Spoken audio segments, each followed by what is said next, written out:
Hi viewers, welcome to our channel. In this video, we see the 9th Standard Science, Unit 17, Animal Kingdom Book Back Short Answers. இது வரைக்கும் நம்ம சேனலை subscribe பண்ணலைன்னா subscribe பண்ணிருங்க. 5th room letter, answer very briefly. First question, define taxonomy. Answer, taxonomy is the science of classification which makes the study of wide variety of organisms easier. அதாவது டாக்ஸானமிங்கிறது வகைப்பாட்டியல். உயிரினங்களை வகைப்படுத்தக்கூடிய ஒரு science என்ன சொல்கிறாங்கன்னா டாக்ஸானமி அப்படிங்கிறாங்க.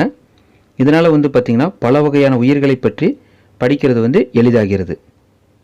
Second question, what is nematocyst? Answer, in coelentrates, example hydra. In hydra, mouth surrounded by short tentacles. The tentacles bear stinging cells called nidoplast or nematocyst. அதாவது coelenterate அப்படிங்கிறது குழியுடலைகள் அப்படிங்கிற தொகுதி. ஸோ இதில் பார்த்திங்கன்னா எக்ஸாம்பிள் ஹைட்ரா சொல்லலாம். அதனுடைய வாயை சுற்றி என்ன இருக்குன்னா டென்டக்கிள்ஸ் அப்படிங்கிற உணர் நீச்சிகள் இருக்குது.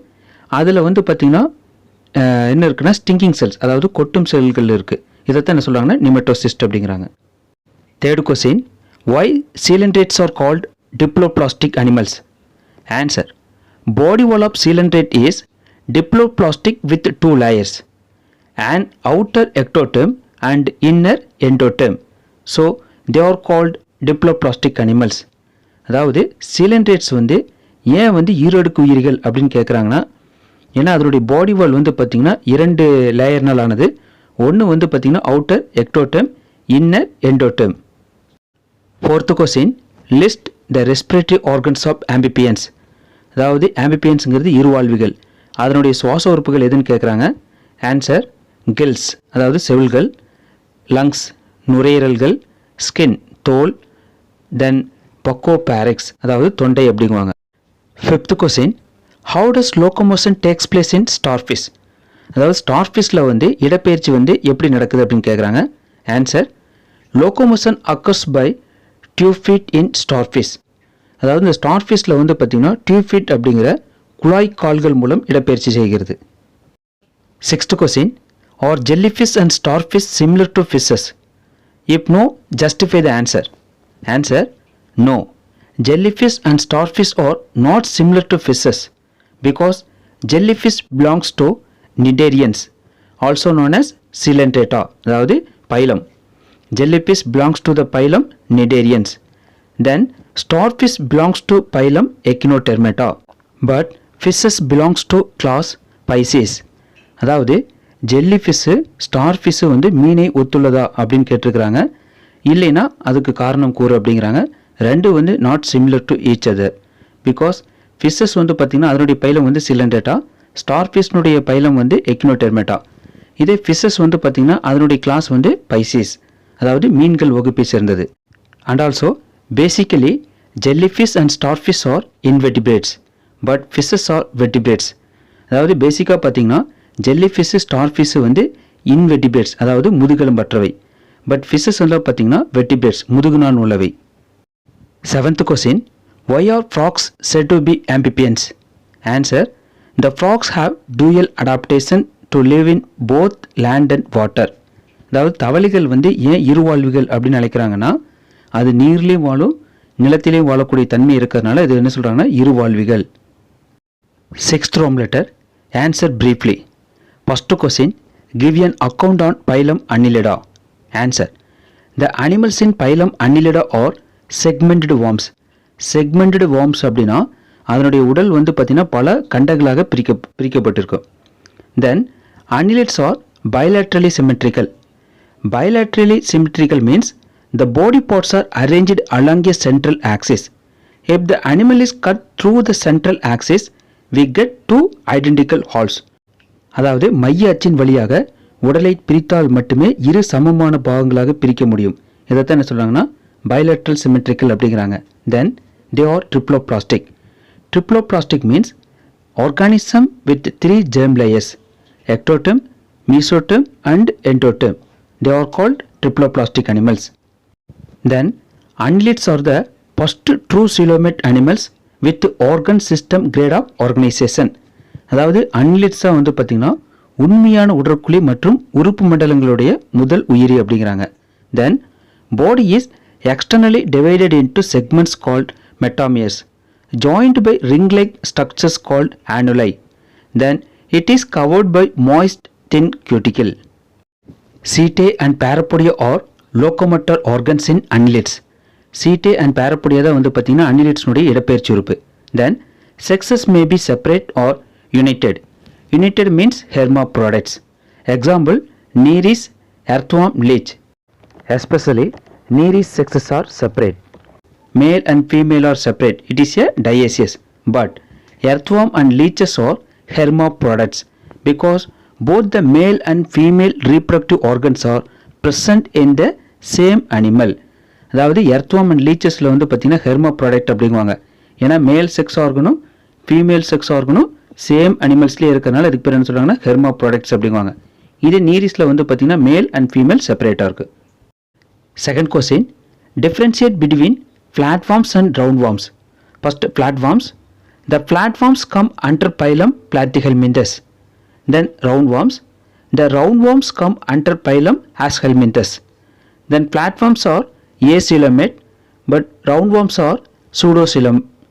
Then flatworms are parasitic in nature. Roundworms are free living or as parasites. Then flatworms are hermaphrodites. Already told hermaphrodite means both the male and female reproductive organs are present in the same animal, but sexes are separate in roundworms. Examples of flatworms are liverfluke and tapeworm. Then examples of roundworms are ascaris and Urochordata. You know that elephantiasis disease, the disease is caused by roundworms called Urochordata pancreati. Third question, outline the flowcharts of phylum Chordata. Answer, phylum Chordata divides into 3 subphylum. Subphylum 1, Urochordata, example Ascidian. Then second subphylum, Cephalochordata, example Amphioxus. Then third subphylum, Vertebrata. The third subphylum Vertebrata also divides into 2 types, vertebrates without jaws, then vertebrates with jaws. Vertebrates without jaws have only one class, Cyclostomata, example Lamprey hagbis. Then vertebrates with jaws have 5 classes. First class, Pisces, example shark, mullet, etc. Then second class, Amphibia, example frog, toad, etc. Then third class, Reptilia, example lizard, snake, etc. Then fourth class, Aves, example pigeon, ostrich, etc. Then fifth class, Mammalia, example rabbit, man, etc. Fourth question, list 5 characteristic features of fishes. Answer, fishes are poikilothermic or cold-blooded animals. Poikilothermic means animals which have various in their body temperature is called poikilothermic animals. அதாவது குளிர் ரத்த பிராணிகள் அப்படிங்குவாங்க. இதே நமக்கெல்லாம் எடுத்துட்டோம்னா நம்மளுடைய body temperature வந்து பார்த்தீங்கன்னா கான்ஸ்டண்ட்டாக இருக்குது, 98.4 to 98.6 டிகிரி ஃபாரன்ஹீட். இது வந்து நார்மல் ஹியூமன் பீயினுடைய பாடி டெம்பரேச்சர். நாமளாம் என்ன சொல்கிறோம்னா ஹோமியோதெர்மிக் அனிமல்ஸ் அப்படிங்குவாங்க. பாய்க்லோதெர்மிக் அனிமல்ஸ் அப்படிங்கிறது அதனுடைய பாடி டெம்பரேச்சர் வந்து கான்ஸ்டண்ட்டாக இருக்காது, வேரியஸாக இருக்குது. Then fishes are aquatic vertebrates with jaws. Then the streamlined body is divisible into head, trunk and tail. In fishes, locomotion is by paired and median fins. Then their body is covered with scales. அதாவது மீன்களுடைய உடல் வந்து செதில்களால் பொருத்தப்பட்டிருக்கும். Then respiration is through gills. The heart is two-chambered with an auricle and a ventricle. அதாவது மீன்களுடைய இதயம் வந்து பார்த்தீங்கன்னா 2 அறைகள் தான் இருக்குது. மேல் அறை வந்து பார்த்தீங்கன்னா ஆரிக்கல், கீழ் அறை வந்து பார்த்தீங்கன்னா வென்ட்ரிக்கல். எக்ஸாம்பிள் பார்த்தீங்கன்னா socks, skates, corps, mullets, etc. Fifth question, comment on the aquatic and terrestrial habits of amphibians. Answer, the transition from aquatic to terrestrial living is clearly indicated in amphibian. ஏன்னா amphibian அப்படின்னாவே dual life இருக்குது, aquatic லைஃபும் இருக்குது, terrestrial லைஃபும் இருக்குது. So they are the first vertebrates to live on land. The amphibian have dual adaptation to live in both land and water. The double life is called amphibious. In frogs, The hind limbs have webbed feet. The skin is moist and glandular, usually without scale. Respiration is by gills, lungs, skin and pharyngeal region. The heart has 3 chambers with 2 auricles and a single ventricle. அதாவது heart வந்து 3 சாம்பரா பிரிக்கிறாங்க. 2 upper chamber is called as auricles, then 1 lower chamber is called as ventricle. Fertilization is external. It means fertilization occurs in outside of the body is called external fertilization. அதாவது வெளிக்கருவுறுதல் அப்படிங்குவாங்க. The larva is a tadpole which is metamorphosed into an adult. Example, frog, toad, etc. Sixth question. How are the limbs of the birds adapted for avian life? Answer. Forelimbs are modified into wings for flight. அதாவது பறவைகளில் வந்து பார்த்தீங்கன்னா அதனுடைய முன்னங்கால்கள் தான் என்னவா மாற்றமடைந்திருக்கு, அதாவது modify ஆயிருக்குன்னு பார்த்தீங்கன்னா விங்ஸாக மாடிஃபை ஆயிருக்கு. Then bones are filled with air, so that is called pneumatic bones which reduces the body weight. அதாவது பறவைகளினுடைய எலும்புகளில் வந்து பார்த்தீங்கன்னா காற்றுப்பைகள் இருக்கிறனால, காற்றறைகள் இருக்கிறதுனால அதனுடைய வெயிட் வந்து பார்த்தீங்கன்னா ரெடியூஸ் ஆகி ஈஸியாக பறப்பதற்கு உதவுகிறது. In birds the body is covered with feathers. அதாவது பறவைகளினுடைய உடல் வந்து இறகுகளால் மூடப்பட்டுள்ளது, அதாவது ஃபெதர்ஸ்னால் கவர் ஆகிருக்கனால இன்னும் வந்து பார்த்தீங்கன்னா ஈஸியாக பறப்பதற்கு உதவுகிறது. 7th Roman letter. Answer in detail. First question. Describe the characteristic features of different prochordates. Answer. The prochordates are considered as the forerunners of vertebrates. அதாவது prochordates அப்படிங்கிறது முன் முதுகு நாணுள்ளவை. இது வந்து பார்த்தீங்கன்னா முதுகெலும்பிகளினுடைய முன்னோடிகளாக கருதப்படுகிறது. Based on the nature of the notochord, prochordata is classified into 2 subphylum. One is Urochordata, another one is Cephalochordata. அதாவது நோட்டோகார்டுங்கிறது முதுகு நான், அதனுடைய அடிப்படையில் 2 சப்பைலமாக பிரிக்கிறாங்க. ஒன்று வந்து யூரோகார்டேட்டா, இன்னொன்று வந்து Cephalochordata. First subphylum Urochordata. Urochordata அப்படிங்கிறது வால் முதுகு நாணிகள். ஏன் இதை இப்படி சொல்கிறாங்க அப்படின்னா வால் பகுதியில் மட்டும்தான் நோட்டோகார்டு இருக்குது. Notochord is present only in the tail region of free living larvae.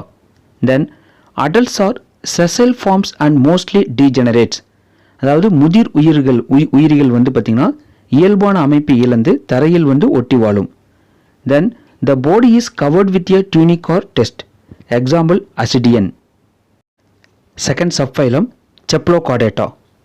Cephalochordates are small fish-like marine chordates with unpaired dorsal fins. அதாவது இவை வந்து மீன் வடிவ கடல்வாழ் முதுகு நாணிகள். இவற்றினுடைய முதுகுப்புறத்தில் வந்து இணையற்ற துடுப்பு உள்ளது. The notochord extends throughout the entire length of the body. அதாவது தலை முதல் வால் வர வந்து பார்த்திங்கன்னா அந்த நோட்டோகார்டு வந்து நீண்டு காணப்படும். Example, Amphioxus. Second question. Give an account on phylum Arthropoda. Answer. Arthropoda is the largest phylum of the animal kingdom. Animal கிங்டத்திலேயே மிகப்பெரிய பைலம் எதுன்னு பார்த்தீங்கன்னா ஆர்த்ரோபோடா தான். Then they are bilaterally symmetrical, triploblastic and coelenterates animals. The body is divisible into head, thorax and abdomen. Each thoracic segment bears paired joint legs. Exoskeleton is made of chitin and is shed periodically as the animal grows. The casting of and regrowing of exoskeleton is called molding. அதாவது வளர்ச்சியின் போது ஒரு குறிப்பிட்ட கால இடைவெளியில் வந்து அந்த exoskeleton வந்து என்ன ஆகுதுன்னா உதிர்ந்து மறுபடியும் வந்து வளரும். இந்த நிலைக்கு தான் என்ன சொல்கிறாங்கன்னா தோலுரித்தல் அப்படிங்கிறாங்க. The body cavity is filled with hemolymph, that is nothing but blood. உடற்குழியானது ஹீமோலிம்ப் என்ற திரவத்தால் நிரப்பப்பட்டுள்ளது. இங்கே வந்து ரத்தத்தை என்ன சொல்கிறாங்கன்னா ஹீமோலிம்ப் அப்படிங்கிறாங்க. The blood does not flow in blood vessels and circulates throughout the body, that is open circulatory system. அதாவது இங்கே வந்து பார்த்திங்கன்னா பிளட் வெசல்ஸ் வந்து இல்லை, ஸோ அதனால் ரத்தம் வந்து உடல் முழுவதும் சுற்றி வருகிறது.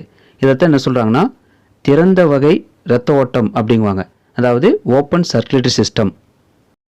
Respiration is through body surface, gills or trachea or air tubes. Then excretion occurs by Malpighian tubules or green glands. அதாவது கழிவு நீக்க உறுப்பு எதுன்னு பார்த்தீங்கன்னா Malpighian குழல்களும் பச்சை சுரப்பிகளும் காணப்படுகிறது. தென் sexes are separate, male and female செப்பரேட்டாக இருக்குது. Examples, prawn, crab, cockroach, millipedes, centipedes, spider, scorpion, etc. Thank you viewers for watching my video. நம்ம சேனலை சப்ஸ்கிரைப் பண்ணாதீங்க, சப்ஸ்கிரைப் பண்ணிடுங்க.